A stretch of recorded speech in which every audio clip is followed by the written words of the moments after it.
Hi மக்களே, welcome to ஆரோக்கிய சமையல். இன்றைக்கி நம்ம என்ன பார்க்க போகிறோன்னா, எங்கள் வீட்டு இட்லி சாம்பார் எப்படி வைக்கிறதுன்னு பார்க்கலாம் வாங்க. தேவையான பொருட்களை ஸ்க்ரீனில் கொடுத்துருக்கேன், பார்த்துக்கோங்க. குக்கரில் எண்ணெய் ஊற்றி எண்ணெய் சூடானோன்னு அதில் கடுகு, கருவேப்பிலை, பெருங்காயத்தூள் சேர்த்து தாளிச்சிக்கோங்க. அப்புறம் பச்சை மிளகாய், பெரிய வெங்காயம், தக்காளியை போட்டு வதக்குங்க. வெங்காயம் தக்காளி நல்லா வதங்கினோன்னே நம்ம அரிஞ்சு வச்சிருந்த காய்கறியையும் சேர்த்து நல்லா வதக்கணும்.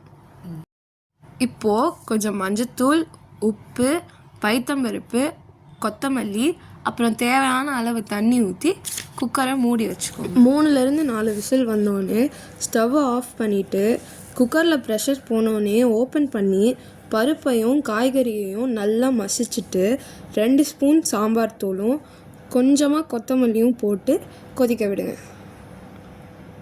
அவ்வளோதான், நமக்கு தேவையான இட்லி சாம்பார் ரெடி. இந்த சாம்பாரில் நெய் ஊற்றி இட்லிக்கும் தோசைக்கும் வச்சு சாப்பிட்டா சூப்பராக இருக்கும்.